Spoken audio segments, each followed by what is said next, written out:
कुछ news channel वालों ने मेरे को कहा कि अनिरुद्धाचार्य ने नारियों का अपमान कर दिया। अरे नारियों का अपमान नहीं, मर्यादा में रहने को कह दो यदि नारी या पुरुष को, तो ये उसका अपमान नहीं, ये नारी के सम्मान की बात की जा रही है कि आपका सम्मान, आपकी गरिमा खराब ना हो, अपमानित ना हो, कलंकित ना हो। तो ये सम्मान था। जैसे मीडिया वालों ने गलत तरीके से प्रचारित किया, कुछ मीडिया ने, वो क्या बोला, अनिरुद्धाचार्य ने किया नारियों का अपमान। क्या अपमान किया? यही तो कह दिया कि चरित्रवान बनो। ये अपमान है कि सम्मान है? मैं आपको कहूं, आपकी बेटी को कहूं, बेटा लेबन में मत रहना, बेटा चरित्रवान बनना और ऐसे राष्ट्र का निर्माण करना, तुम जिससे भला हो इस देश का, तो ये कह देना गलत है, अपमान है? बताओ। मीडिया, कुछ मीडिया से बिल्कुल बदनाम करने पर तुली रहती है, उल्टी सीधी खबरें चलाएगी, कुछ भी बोलेगी, कुछ भी, मतलब बोलने का अधिकार है तो कुछ भी बोले जाओ, किसी को भी बदनाम किए जाओ। इतना झूठ मैंने कभी सपने में नहीं सोचा कि भारत की कुछ मीडिया इतना भी झूठ बोलती होगी। इतना सफेद झूठ बोली कि जनता जनार्दन ने पकड़ लिया कि तो सफेद झूठ चला रही है। हाँ या ना? मीडिया का काम है सच दिखाना। यदि समाज में बच्चे भटक रहे हैं तो मीडिया का यह भी काम है कि भटकते बच्चों को सही रास्ते पे लाना। यह काम नहीं है कि यार जो कर रहे हैं करने दो, माई लाइफ माई चॉइस। नहीं, ये माई लाइफ माई चॉइस ये बोलने का अधिकार उन लोगों का नहीं है। जो समाज के जिम्मेदार लोग हैं वो तो बोलेंगे। मीडिया जिम्मेदार होनी चाहिए। गैर जिम्मेदार मीडिया क्या? आपको कैसी मीडिया चाहिए, जिम्मेदार या गैर जिम्मेदार? मीडिया का काम है जिम्मेदार होना, जिम्मेदारी से खबरें चलाना कि किस खबर से समाज सुधरता है, किस खबर से समाज बिगड़ता है। अब वहां खबरें चल रही हैं कि लड़कियां कुछ पहने ना पहने, तुम कौन होती हो बोलने वाले? कहीं जाएं, कहीं कुछ करें, तुम कौन होते? क्यों भाई? बोलने का अधिकार हम सबका है। इसलिए मेरी प्रार्थना है कि हर उस गलत खबर से बचिए जो आपके संस्कारों को बिगाड़ सकती है। नारी का सम्मान क्या होता है? जिन माओं के उनके अपने बेटे घर से निकाल देते हैं, उन बेसहारा माओं के पांव दबाकर नारियों का सम्मान ये दास अनिरुद्ध करता है। मैं वृद्ध माताओं के पांव दबाता हूं, उन माओं के जो मां मेरे से कोई खून का रिश्ता नहीं है, उनके पांव दबाता हूं।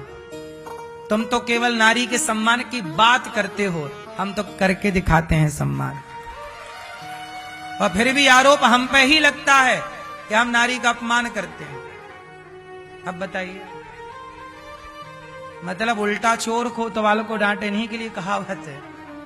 खुद अपमान कर रहे हैं। नारी को नग्नता की ओर डालना यह नारी का सम्मान है कि अपमान? नारी का सबसे बड़ा अपमान क्या था?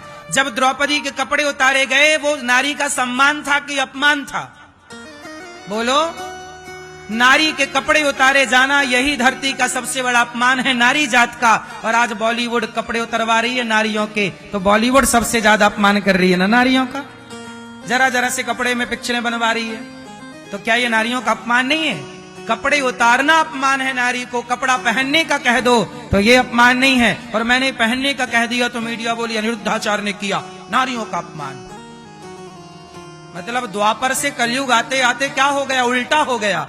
तब कपड़े उतारे गए तो अपमान था, आज पहनने को कहो तो अपमान महसूस करा जा रहा कि ये अपमान है।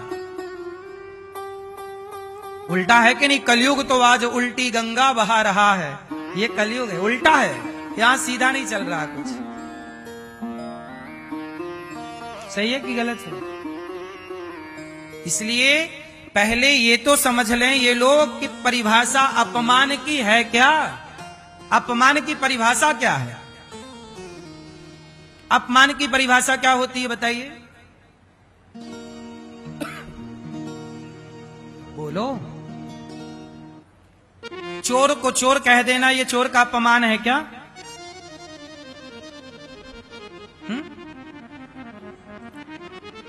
नारी में कई रूप होते हैं। नारी में एक रूप होता है सीता का, एक रूप होता है सूपनखा का। दोनों नारियां हैं, पर समाज में दोनों का सम्मान अलग अलग है, एक नहीं हो सकता। हो सकता है क्या? एक पत्रकार मेरे से बोला दोनों नारियां हैं, तो दोनों का सम्मान कीजिए। अब बताइए इन पत्रकारों से कौन क्या बात करे? जो सीता और सूर्पनखा को एक समझे वो क्या बात करे उनसे? बताइए सीता और सूर्पनखा एक हैं कि अलग अलग हैं? क्या एक हो सकती हैं? सीता की विचारधारा धरती की सबसे पवित्र विचारधारा है और सूर्पनखा की विचारधारा है ना, जिसका विवाह हो गया है और वो दूसरे पुरुष से कह रही है कि आप मेरे से विवाह कर लो। अब बताइए क्या एक भारत की पवित्र नारी किसी दूसरे मर्द से कह सकती है कि तुम हमसे विवाह कर लो? बताइए, तो सीता और सूर्पनखा कैसे एक हो सकती हैं? लेकिन मीडिया कहती है कि नहीं जी, कुछ मीडिया कि नारी तो दोनों है। अब देखिए मीडिया का तर्क है, ऐसे ऐसे तर्क देती है कि नारी तो दोनों है। क्यों जी? फिर तो धातु दोनों है, लोहा भी धातु है और सोना भी धातु है, फिर दोनों का भाव एक होना चाहिए। फिर काहे लाख रुपया तोला सोना बिक रहा है और 70 रुपया किलो लोहा बिक रहा है? दोनों में अंतर है, धातु दोनों है, चांदी भी धातु है। बोलो हाँ, पर चांदी का रेट क्या है और सोने का रेट क्या है? तांबा भी धातु है, कॉपर, पर सबके अलग अलग ना रेट हैं। सबके रेट एक हो सकते हैं? हाँ, तो सब लोग एक कैसे हो सकते हैं? जो नारी पवित्र है वो सदा पूज्य होगी और जो नारी अपवित्र है, जो पुरुष पवित्र है वो राम जैसा पूज्य होगा और जो अपवित्र है वो रावण जैसा अपमानित होगा।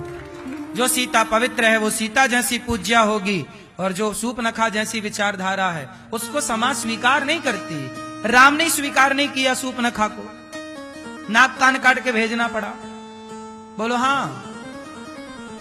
अब ये सारी बारीक चीजें हैं, छोटी छोटी बातें हैं, पर ये समाज में बहुत प्रभाव रखती हैं।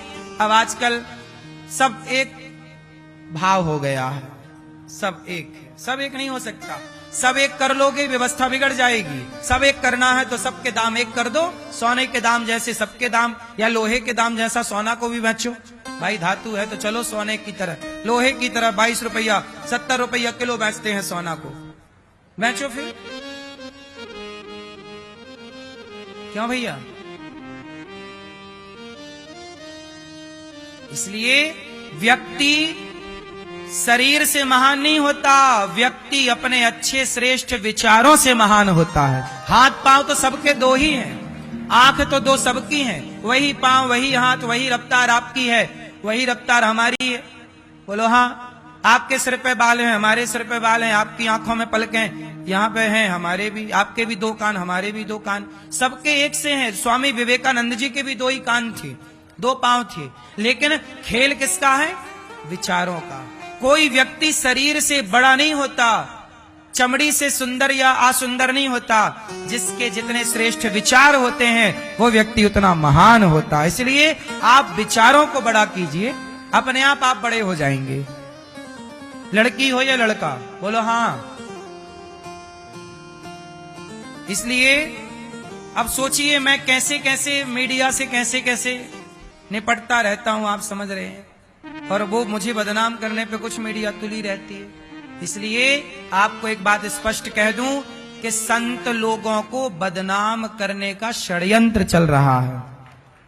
सनातन अब विकसित हो रहा है, सनातन अब जन जन तक, विश्व तक पहुंच रहा है, तो कुछ लोगों के पेट में दर्द होगा और वो संतों पर कुठाराघात करेंगे।